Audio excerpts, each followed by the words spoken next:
Hemos hablado ya acerca de las vías férreas, las carreteras, las rutas acuáticas, las rutas, los conductos, los transportadores, ¿no? Las bandas transportadoras. Ahora, hablando acerca de las vías de comunicación, nos estamos refiriendo al sistema de carreteras que existe, bueno, en nuestro país. A fin de que pueda el transporte generar comercio y también pueda contribuir al desarrollo, es necesario de que exista un sistema de comunicación entre todos los departamentos, también en pueblos, poblaciones. Esto es muy importante, porque si existe un buen sistema de comunicación, tanto entre pueblos, regiones, municipios y demás, entonces esto puede garantizar el desarrollo y el progreso de una población. Así que es importante que veamos cómo está organizado las vías de comunicación terrestres aquí en nuestro país, ¿no? Bolivia limita con ¿cuántos países? ¿Cuántos países son los que limita Bolivia? ¿Mm?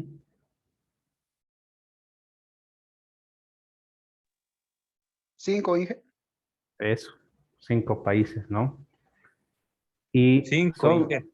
5 países en los cuales se puede ejercer comercio, ¿sí?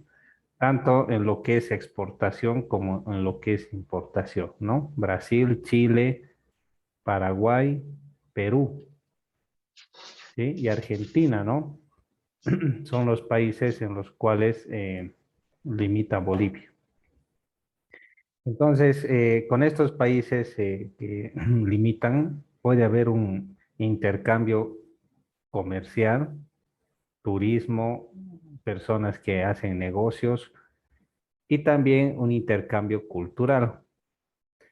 Para que pueda existir este intercambio comercial y cultural, es necesario tener la infraestructura de transporte adecuada. Si hablamos del asunto comercial, lógicamente las movilidades que van a circular, que van a realizar este servicio, tienen que ser movilidades grandes, apropiadas como para traer suficiente carga, y eso necesita caminos que sean apropiados, porque imagínense un viaje de, por decir, de Cochabamba a Perú, no es una distancia corta, son cientos de kilómetros, peor Chile, ¿no? Muchos kilómetros. Entonces, a fin de que estos transportes puedan abaratar costos, ser más eficientes y disminuir el tiempo de viaje, es necesario que haya infraestructura en cuanto a carreteras y todo lo que se requiere a fin de que los viajes puedan ser más cómodos y seguros. A veces se requiere puentes, a veces se requiere túneles, estaciones de servicio y cosas por el estilo, donde se puede dar esa ayuda, ¿no? Vamos a ir más adelante y vamos a ver el primer medio de transporte, cómo está organizado nuestro país, y vamos a hablar sobre el transporte por ferrocarril, ¿no? Bueno, el sistema por ferrocarril no es nuevo, sino es bastante antiguo y está adecuado tanto al tráfico de personas como de mercancías.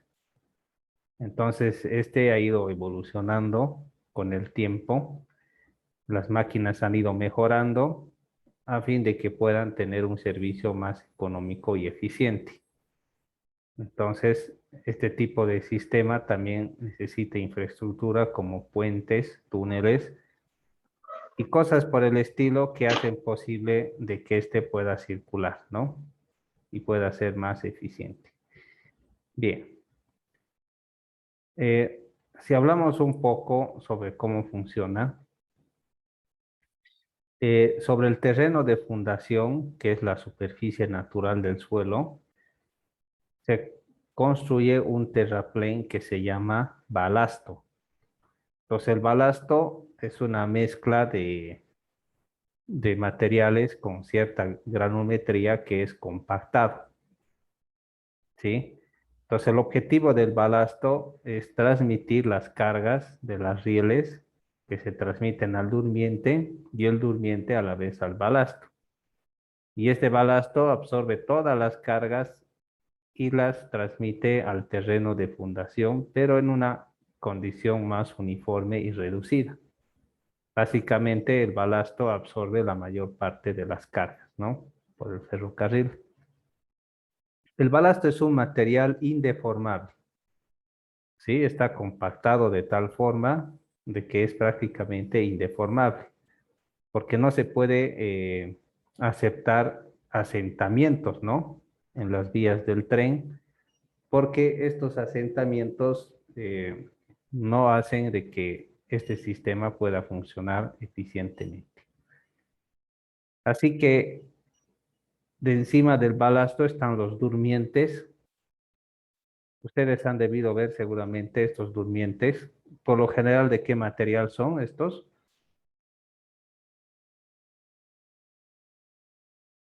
¿Mm? ¿Qué material son estos durmientes? De madera. Es madera, ¿no? Hay también de acero, ¿no? Pero por lo general son de madera, ¿no? Hay maderas como el cuchi, el quebracho y maderas duras que son apropiadas para los durmientes. Y encima vienen las rieles, ¿no? Que son acero puro, reforzado.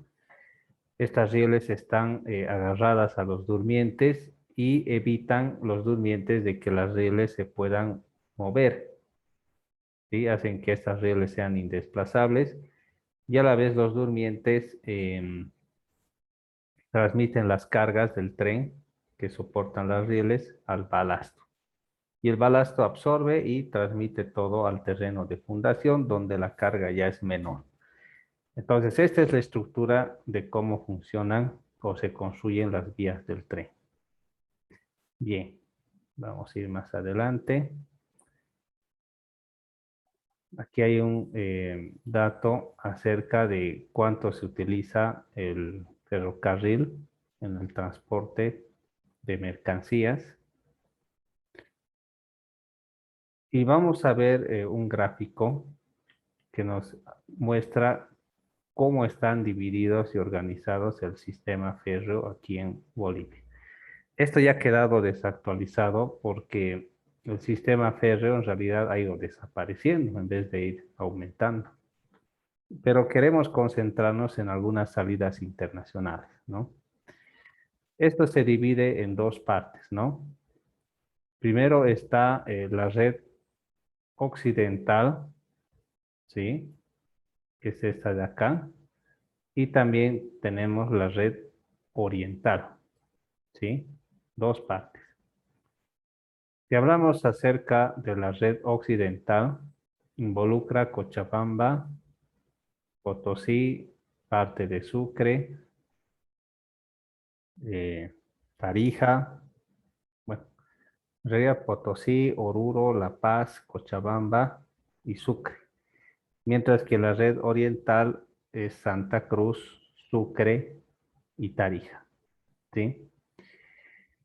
Entonces, vamos a ver cómo esto funciona. En la red occidental, fíjense, hay salidas tanto a Chile como aquí arriba a Perú, ¿sí? También en la red occidental hay salidas a Argentina por Villazón y en la red oriental por Yacuiba. Por Puerto Suárez también hay salidas a Brasil y básicamente esta red va por todo lo que es Santa Cruz, ¿no? Pero mientras que debido al clima y la topografía, la red occidental es más diversa, mientras que la red oriental es más sencilla, ¿no? Pero un poco más larga.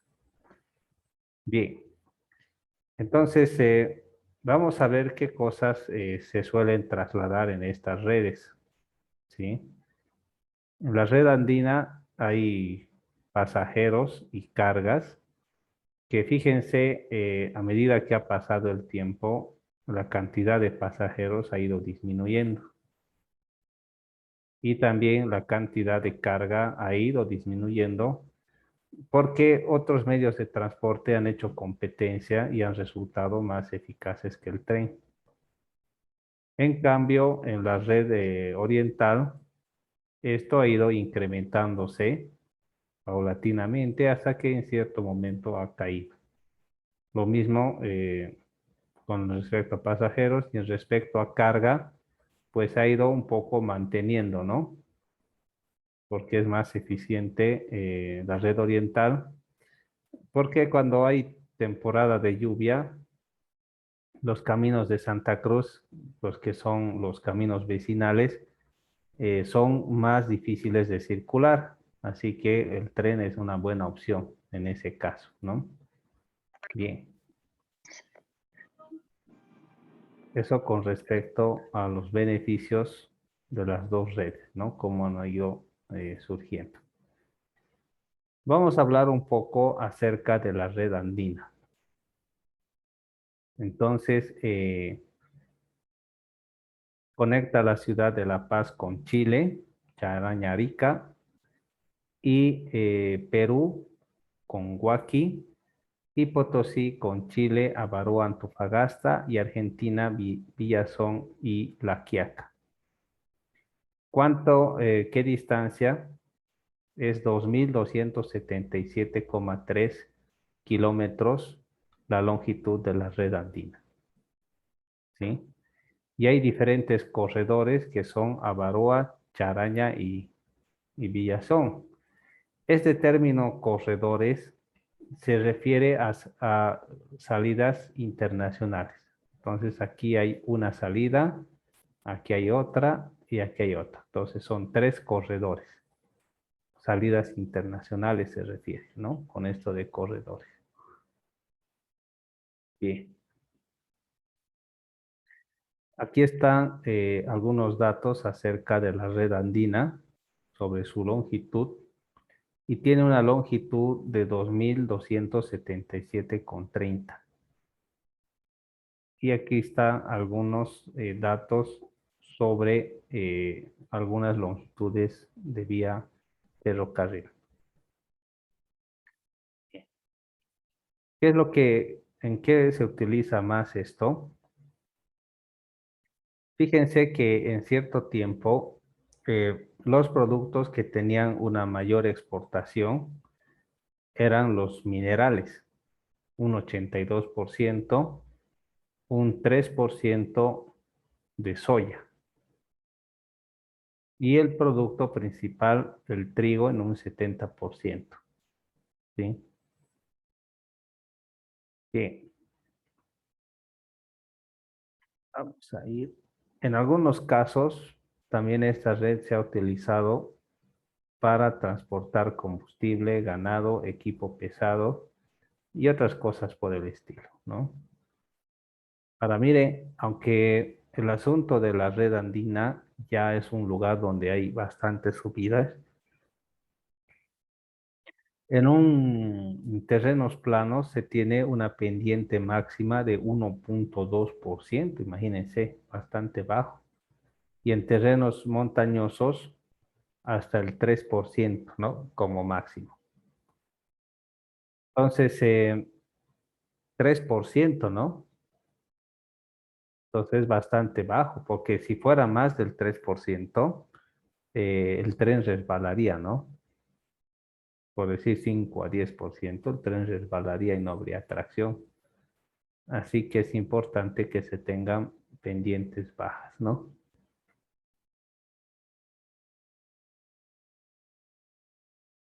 Bien. ¿Qué cosas forman parte del equipo de la red andina?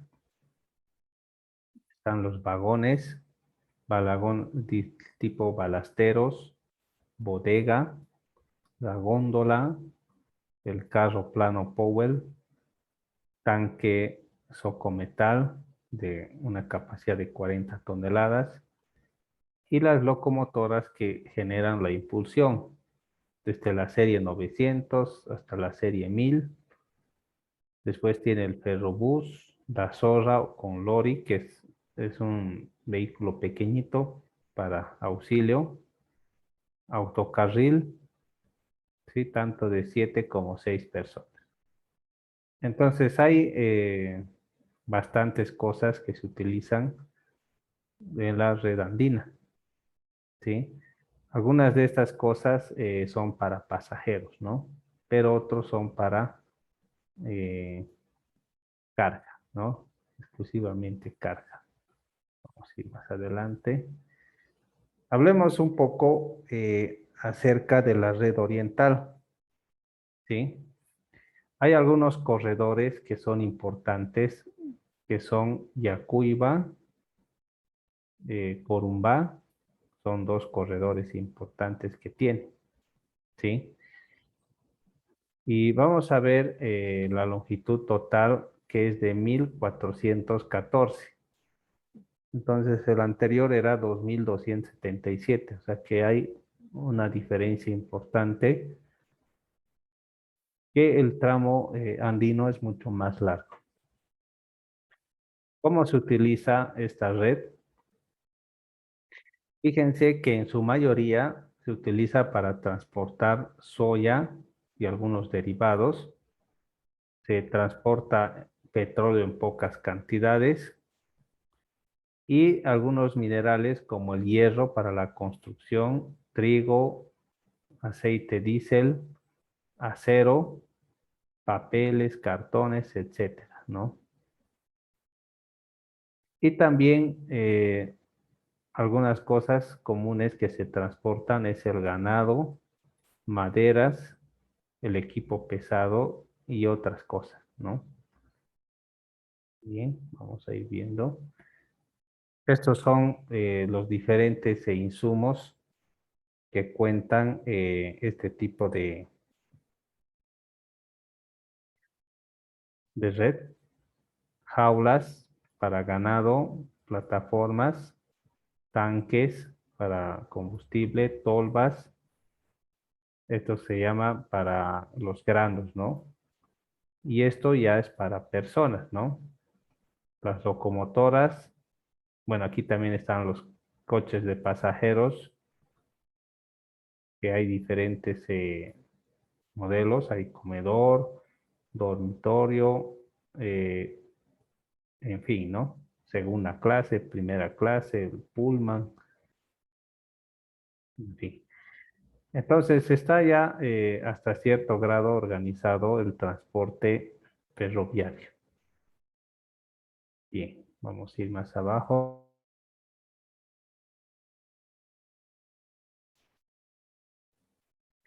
Hablemos acerca del transporte pluvial, ¿sí? El transporte fluvial está, bueno, utiliza embarcaciones, ¿sí?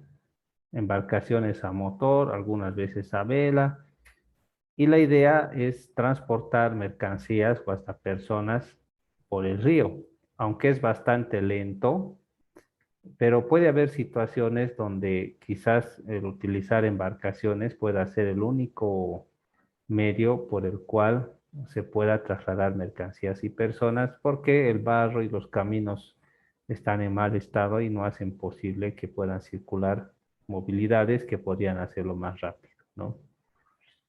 Bueno, realmente esto se puede usar en ríos o lagos que sean apropiados. Si pensamos en algunos lagos, por ejemplo el Titicaca, ¿no? Es un lago donde sí hay transporte fluvial y varios ríos acá de Bolivia, especialmente en la zona del oriente, son navegables. y se los utiliza para transportar personas y mercancías, ¿no? Bien, vamos a ir a diferenciar. Cuando hablamos acerca de cuenca, una cuenca es un conjunto de ríos, arroyos y todo ese tipo de cosas que alimenta un río o puede alimentar un lago, ¿sí? Entonces, ahí tenemos un ejemplo. Cuando una cuenca alimenta a un lago, entonces, ¿cómo se llama eso? Se llama una cuenca endorreica, ¿sí? Se llama una cuenca endorreica, ¿no? Pero cuando una cuenca alimenta a un río, entonces se llama exorreica.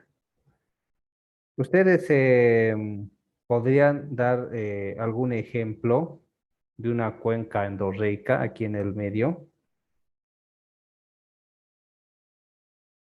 ¿Mm?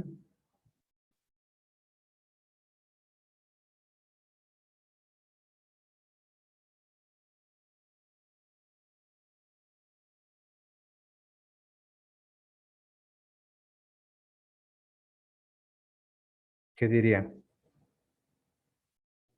La angostura, Eso es, la angostura, ¿no? ¿Qué más?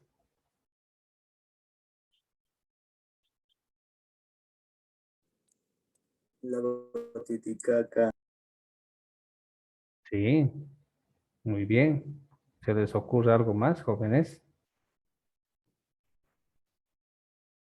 La Laguna, la Lay. Eso es, correcto, ¿no? Entonces, son ejemplos de, de cuencas de ese estilo. Ahora, si hablamos de una cuenca exorreica,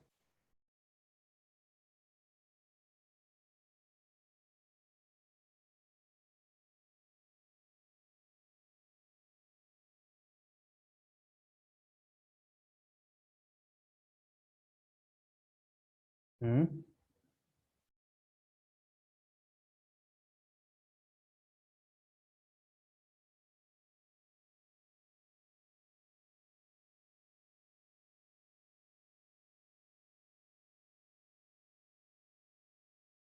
La angostura Inge contaría porque también alimenta un río, ¿no? No. Mm. A ver, imagínense un río grande. No, no, no hablemos solo de Cochabamba, ¿no? Sino hablaremos de Bolivia en sí, ¿no?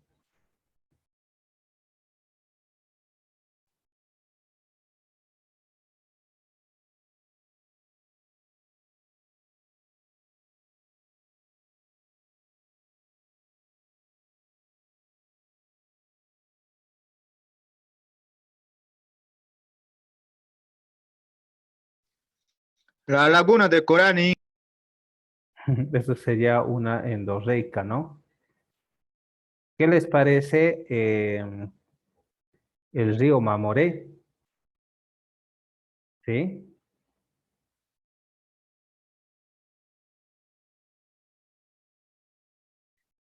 El río Mamoré, ¿no?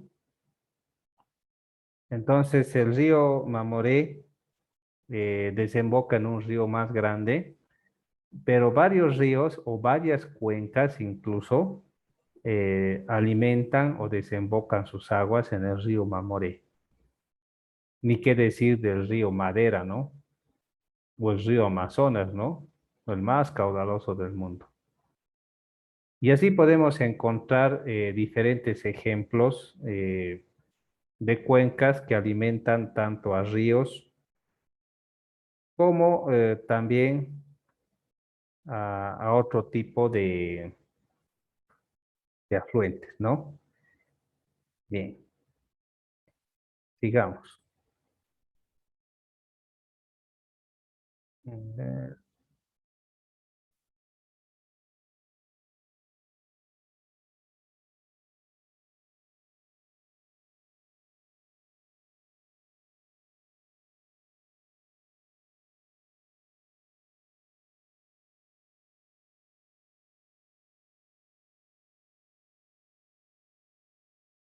Bien. Características principales de las cuencas en Bolivia. ¿Sí? Bien. Una cuenca es la cuenca del Acre. ¿Sí? Lo tenemos ahí. La cuenca del río Abuná. Y esa cuenca del río Abuná está dividido en dos subcuencas o menores, que es el Manú y el Madera. La cuenca del río Beni está alimentada por estas otras cuencas que alimentan ríos que van hacia el río Beni. Ahora, el río Mamoré también tiene diferentes cuencas y ríos que aportan al Mamoré. El río Itenes también. El Pilcomayo o Bermejo también tiene algunas cuencas, ríos Muertos del Chaco, en el Alto Paraguay, la Bahía Cáceres, Pantanal, Otuquis, Río Negro. Eso es en la cuenca del Plata. Central Altiplano, algunos lagos alimentados por la cuenca Titicaca, Desaguadero, Caracollo, Márquez, y los salares también están alimentados por algunos ríos, ¿no? Que hacen crecer el salar, ¿sí? Bien. Ahora vamos a ver algunas características de las cuencas en Bolivia. Entonces, esta es una idea para tener un criterio general sobre esto, ¿no? Aquí tenemos el nombre de los ríos. Los ríos que son navegables son el Abuná, Chipamanu y Zapirán, que pertenecen a la cuenca del Amazonas. Y aquí hay algunos datos sobre en dónde están ubicados y su longitud. Entonces, en el Amazonas hay diferentes ríos que son navegables, ¿no? En la cuenca del Amazonas. Bueno, hay también la cuenca del Plata, Bermejo, Santa Rosa y Condado, ¿sí? Está generalmente en Tarija. Ahí está la cuenca del Central, el Desaguadero. Seguimos con Amazonas, la del Plata, el Parapetí y el Pilcomayo, ¿no? Los ríos que pertenecen a cuencas que son largos y también navegables en su mayor parte, ¿no? Profundicemos un poco y veamos en qué consiste la cuenca del altiplano, ¿no? Entonces, la cuenca central del altiplano involucra el lago Titicaca, que desagua en el lago Popó, ¿sí? Y también este comunica el salar de Coipasa y también en algunos casos el salar de Uyuni. Entonces aquí está el Titicaca, el lago Popó y más abajo están los salares, ¿no? Tanto de Uyuni como el de Coipasa. Y hay otros salares más que están por ahí, ¿no? Entonces en esto consiste. Aunque el lago Popó ya no está con agua, pero eso ha sido debido a los cambios climáticos y a las desviaciones del agua que se ha hecho del río Desaguadero. Entonces, eso ha hecho posible de que no exista ya el lago Popó. Entonces, ha cambiado un poco eso, ¿no? La cuenca del altiplano. Hablemos acerca de la cuenca del Amazonas. Entonces, la cuenca del Amazonas es todo esto, ¿sí? Fíjense, es bastante grande la cuenca del Amazonas y involucra una parte selvática, ¿no? Entonces hay varios lugares que desembocan en el principal río que es el Amazonas, ¿no? Un río muy caudaloso, ¿sí? Bien. Entonces varios ríos de Bolivia también desembocan en el Amazonas. Después tenemos la cuenca del Plata. ¿Sí? Vamos a ver una ilustración sobre la cuenca del Plata. Ahí tenemos que es la parte del Chaco, Paraguay, Argentina, parte del Brasil y todo desemboca en el río Paraná. ¿Sí? Entonces el río Paraná es el río principal que desemboca en el Mar del Plata, ¿no? Entonces eso es lo que es la cuenca del Plata, ¿no? Principal río Paraná. Bien. Entonces es importante saber eso. Ahora, fíjense el sistema fluvial que se utiliza con frecuencia en Bolivia. Está en los sistemas de los ríos Ichilo, Mamoré. Este río Ichilo es el que está en la zona de Puerto Villarroel, ¿no? En Cochabamba. Y el Mamoré está en la zona del Beni. También está el sistema de los ríos Beni, el Madre de Dios y el Orton, que está en Pando, ¿no? Madre de Dios y Orton están en Pando. Y también los sistemas de los ríos Itenes y Madera. Entonces el Itenes está en Santa Cruz y el Madera está en la parte de Pando, ¿sí? Y el sistema del río Paraguay. Entonces estos son los 4 sistemas de ríos que son navegables y forman parte de las rutas acuáticas en nuestro país. Entonces vamos a ver en qué consisten estos sistemas. El sistema Río Ichilo Mamoré, que es Beni con Cochabamba, tenemos en el río Ichilo diferentes puertos. Puerto Greter, Puerto Villarruel, Boca Ichilo, Puerto Villarruel, Río Grande, Guayaramerín. Río Mamoré está a la altura de Chapare, Todos Santos, Boca Chapare, Río Chipiriri, Mamoré, Puerto Almacén, que es el puerto Varador, Río Mamoré, Río Bío, Santana de Yacuma, Río Mamoré, Puerto Ferrocarril, Yapacani, Río Mamoré, ¿no? Entonces es un sistema, ¿no? Ríos Beni y Madre de Dios también tenemos lo mismo, con diferentes opciones en cuanto a sistemas de río, que también de igual forma van comunicando. Ahí está Puerto Rico, que está en la zona de Pando, Porvenir lo mismo, Zapitán, Piso Firme, Cachuela Esperanza, que es al norte, en Pando. Está también el sistema del río Itenes, el río Mapucho, Itomanas y el río Paraguay, ¿no? Que es Puerto Bush, San Ramón, Magdalena, en fin, ¿no? Entonces son cosas que tenemos que saberlas por nombre, ¿no? Por lo menos para ubicarlos. Fíjense este pequeño mapa. Este pequeño mapa nos muestra todos los ríos que se han puesto en un plano, que varios de ellos son navegables y también nos ayudan a entender cómo trabajan las cuencas y cómo estos ríos pueden alimentar, ¿no? A otros más grandes. Bien. Algunos ríos importantes, fíjense, el desaguadero pasa por el lago Uru y también por el lago Popó, ¿sí? Entonces hay ríos como el río Mauri, el río Achura y demás que alimentan al desaguadero, ¿sí? Más adelante vemos cómo del lago Popó sale al salar de Coipasa y de ahí podría rebalsar al salar de Uyuni, ¿sí?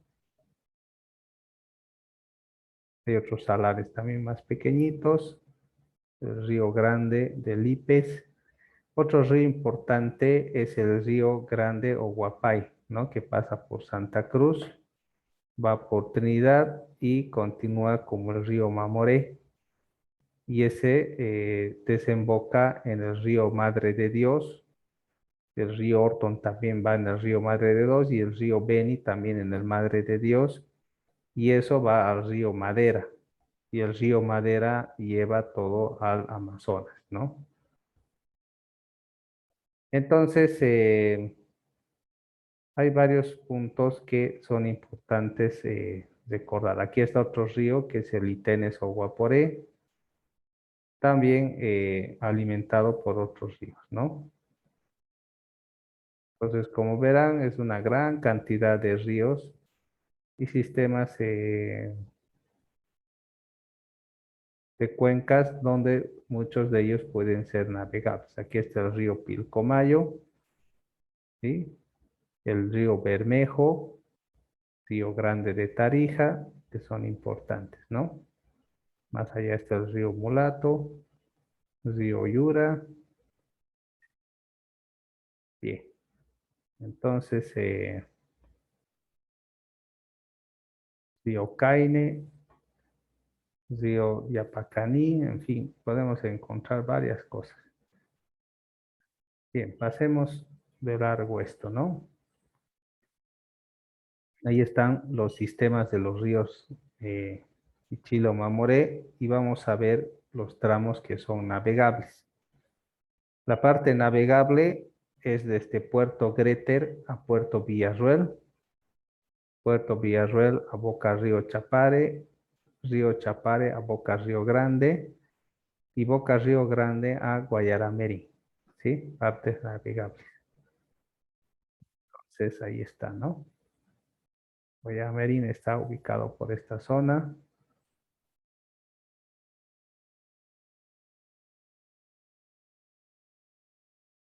Ahí, fíjense, se puede viajar a una velocidad de 6 kilómetros por hora, ¿no? Como ir a pie, ¿no? Entonces el viaje es bastante lento, ¿no? Fíjense, la profundidad del río Ichilo es hasta de 7 metros en Puerto Villarreal, Puerto Varador 4, Montevideo 7, Buenos Aires 12 metros, Pensilvania 15, San Miguelito 22, ¿no? Bastante profundo, Puerto Caballo 7, Puerto Siles 13, Río Hilo 17, en fin, ¿no? Va variando el tamaño. En Guayaramerín 6 metros. Bien, el movimiento de carga, fíjense que la carga embarcada es bastante, ¿no? Y la desembarcada es también bastante, ¿no? Entonces son miles de toneladas que se trasladan al año, ¿no? Por estos puertos. Bien. Ahora los sistemas de los ríos Beni, Madre de Dios y Orton que están en Pando. Las partes navegables es Teodonte hasta la confluencia del río Caca con el río Beni. Y Esmeralda hasta la confluencia del río Madini con el río Beni, ¿no? Río Madidi y el río Beni, ¿no? Aquí está el río Madidi, aquí está el río Beni y aquí está el Orto, ¿no? Entonces el río Cacá es el río de Brasil, ¿no? No está aquí en el dibujo. La profundidad máxima del río Beni es de 21 metros, ¿sí? En Rurrenabaque. Y el ancho es de 900 metros. ¿Sí? Bien. Está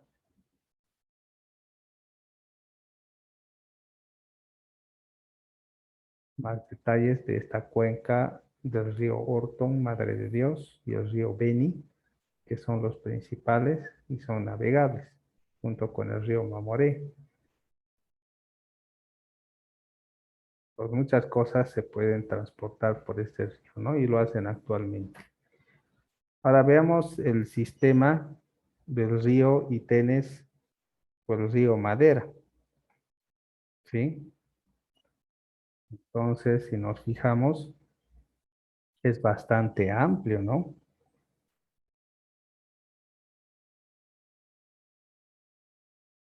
Es bastante amplio ese río, ¿no?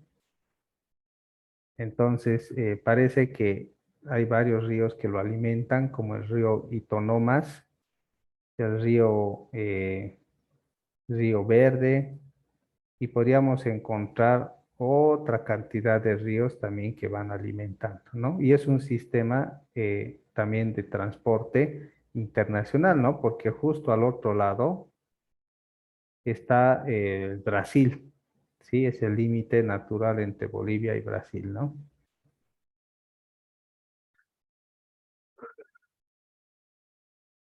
Bueno, ahí está el río Madera. Ahora veamos el sistema del río Paraguay. Hidrovía Paraguay-Paraná, eso es en la parte del sur, ya territorio internacional. Y ahí está el tripartito, ¿no? Bolivia, Brasil y Paraguay, ¿no? Puerto Esperanza, ahí está Corumbá perteneciente a Brasil, por aquí pasa la línea del tren, y el puerto Bush que pertenece a Bolivia, ¿no? Entonces, son puntos donde se puede hacer tanto la descarga como carga de mercancías, ¿no? Y es un punto internacional, ¿no? Y aquí está el sistema de cómo se va dividiendo más abajo. Eso ya quizás no nos corresponde, ¿no? Veamos los principales puertos que tenemos que tomar en cuenta, ¿no? El puerto Cáceres, ¿sí? El puerto Cáceres es importante, ¿sí? Porque ese es un terminal puertuario entre la hidrovía Paraguay-Paraná, ¿sí? Entonces, es importante que lo tomemos en cuenta, ¿no? Puerto Suárez en Bolivia está al sur de la laguna Cáceres, que eso es al sur, y es una ciudad fronteriza con el Brasil. Puerto Central Aguirre, también en Bolivia. El puerto Corumbá, también en Bolivia, que está a la derecha del río Paraguay, mientras que el puerto Central Aguirre está cerca a la laguna Cáceres, ¿no? Con Brasil. Puerto Bush es el que se encuentra al sur, está en el tripartito. Puerto Rosario, también Argentina. Puerto Buenos Aires, lo mismo. Y estos son puertos importantes dentro de la hidrovía del sistema de transporte fluvial. Hablemos del lago Titicaca, ¿no? Entonces, también se transporta eh, cosas por el Titicaca, aunque no mucho, pero sí. Y hay tres principales puertos: Huaqui en Perú, Chaguaya y Chillón Tours, ¿no? Aguajtata. Entonces, Huaqui es el más antiguo e importante, está conectado a la ciudad de La Paz mediante ferrocarril y carretera. El puerto de Chaguaya, también ahí exportan minerales como el zinc. Y en Perú está el puerto Yuli y el puerto Puno. ¿Sí? Bien. Bien, eso es con respecto al transporte por ríos, ¿no? Hablemos del transporte por tuberías, ¿sí? Transporte por tuberías.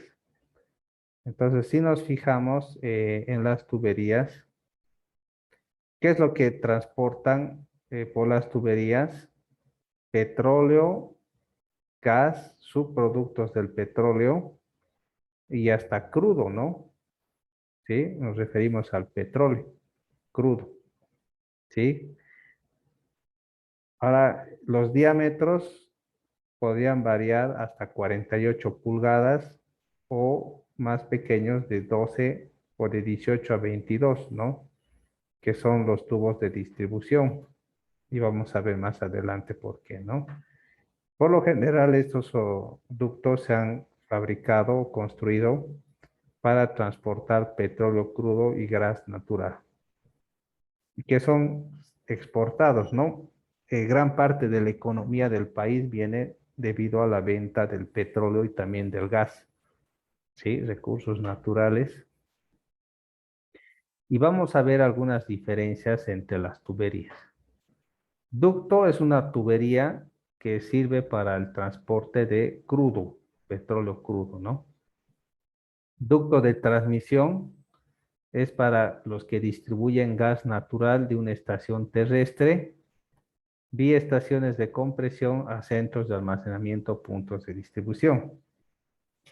Entonces, para poder transportar el gas, tiene que llegar a una estación donde el gas es comprimido y luego de haberse comprimido, lo dispara, ¿no? Con presión hasta que llegue a la otra estación donde se recolecta, se lo vuelve a comprimir y también se hace lo mismo. Y de esa forma el gas puede ir viajando, ¿no? Por tubería y se controla.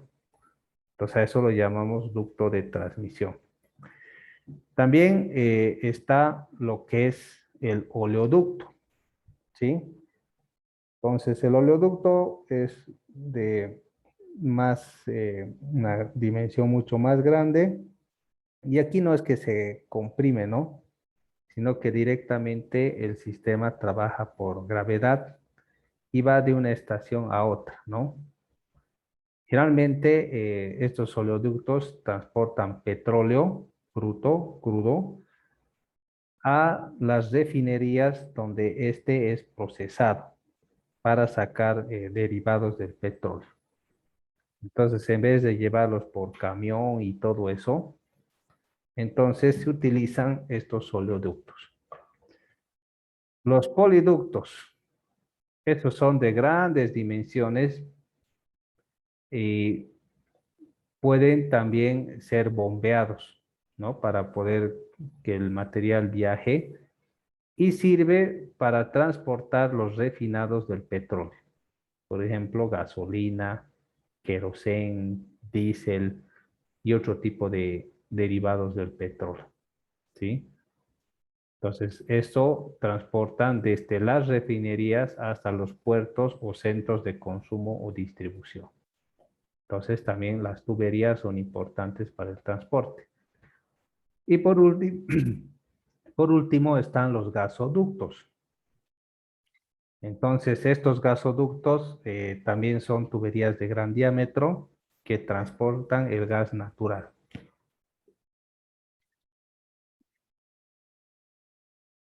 En nuestro medio se utiliza bastante el asunto de los gasoductos.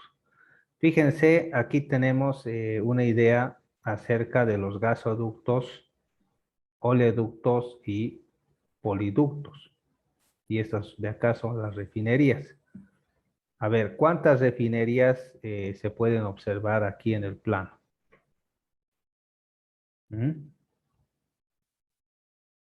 ¿Cuántas refinerías pueden observar en el plano?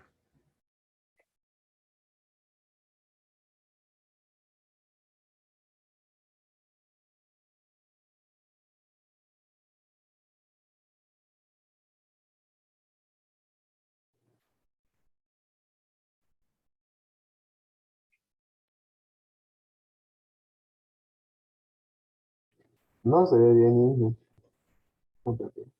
Tres. Eso, 3 refinerías, ¿no? Se pueden observar 3 refinerías, ¿no? Bien. Los que están en amarillo son lo que se conoce como los poliductos, ¿sí? Los poliductos. Entonces, los poliductos, ¿qué es lo que transportan?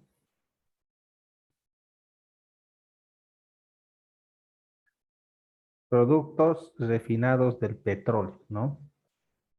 Entonces, de una refinería transporta a La Paz, de otra hacia Santa Cruz, en fin, ¿no? A lugares de distribución. Ahora, los verdes son los gasoductos del gas natural.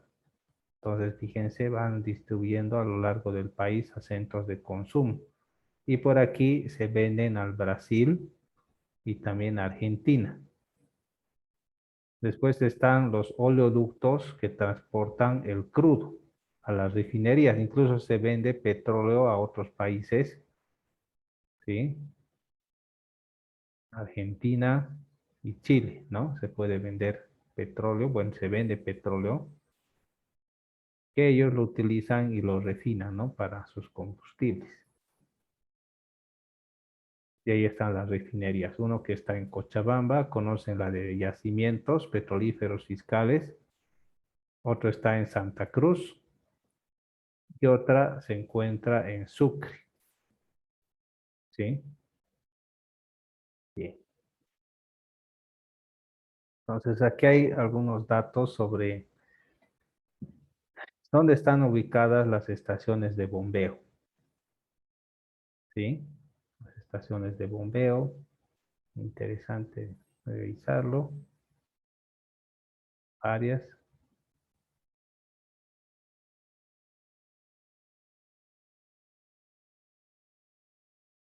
Veamos los poliductos.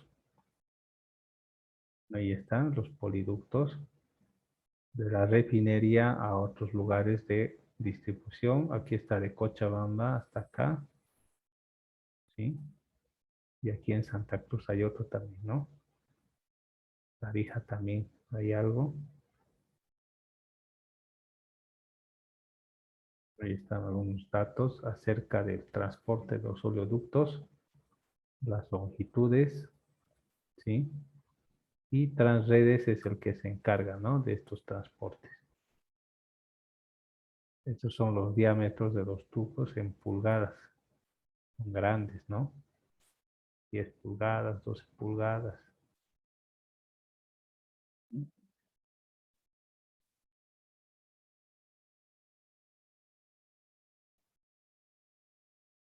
Bien. Harta información respecto a los poliductos.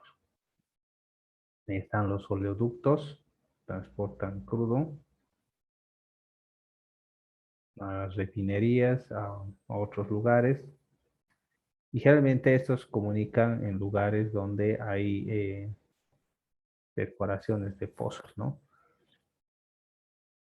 Bien.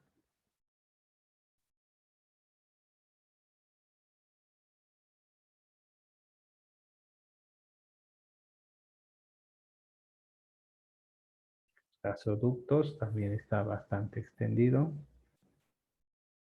¿Mm?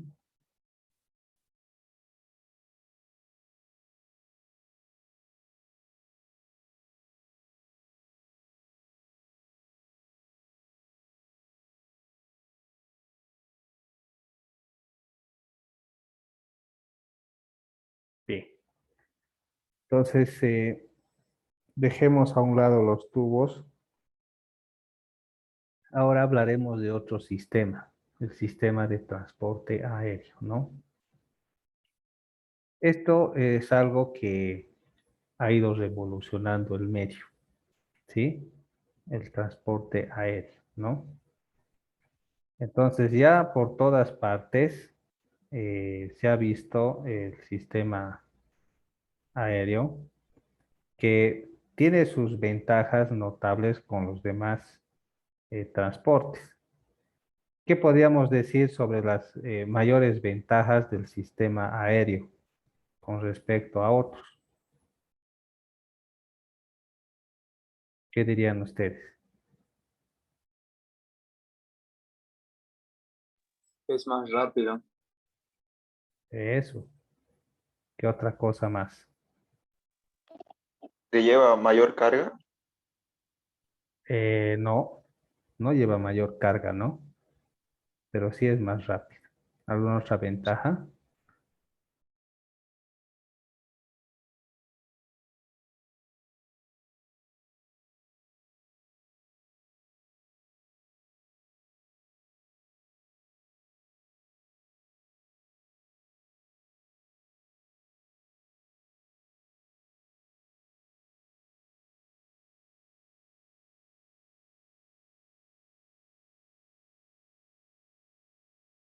¿Ustedes creen que el transporte aéreo es más seguro?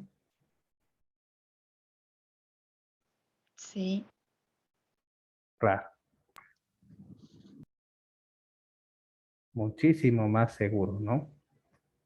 Porque tiene una gran cantidad de sistemas de control y de seguridad que se utilizan para prevenir los accidentes. Entonces, por eso decimos que el transporte aéreo es más seguro, ¿no? Bien, entonces, en Bolivia esto ha entrado un poco tarde, mientras que en otros países ya se seguía utilizando. Pero fíjense que a medida que ha pasado el tiempo, la cantidad de pasajeros ha ido aumentando, ¿sí? Del uso del sistema aéreo. Y también los precios también se han ido acomodando de tal forma de que ahora se pueden hacer mucho más accesibles.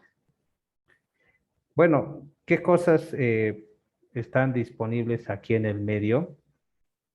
Hay diferentes aviones o aeronaves que se utilizan, pero estos ya han pasado de moda, ¿no? Hay mucho más modernos que la nueva empresa BOA ha traído, pero antes se utilizaban los aviones de la línea Boeing, ¿no? Que son americanos y tenían esta especificación, ¿no?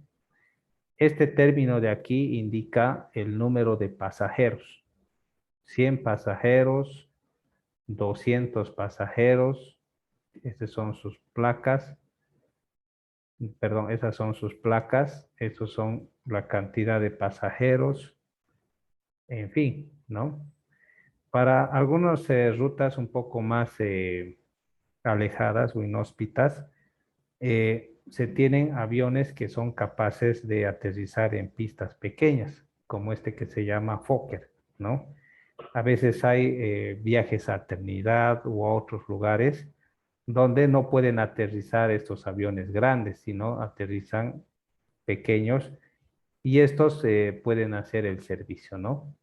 Ahora se ha ido modernizando con la serie Airbus, aviones europeos, que pueden llevar una mayor cantidad de pasajeros y son más eficientes en su trabajo. Fíjense, este, por ejemplo, puede llevar hasta 300 pasajeros, ¿no? Es mucho más eficiente.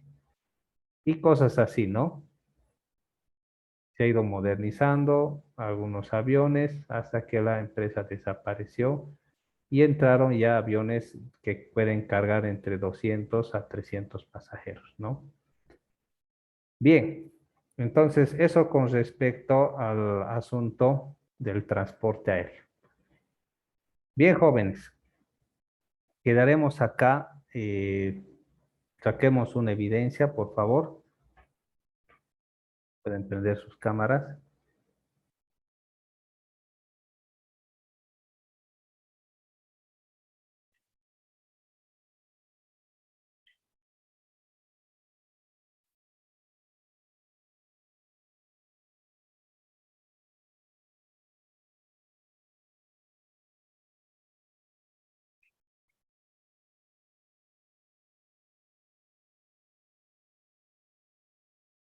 Bien, gracias. Algo que esté pendiente antes de cerrar.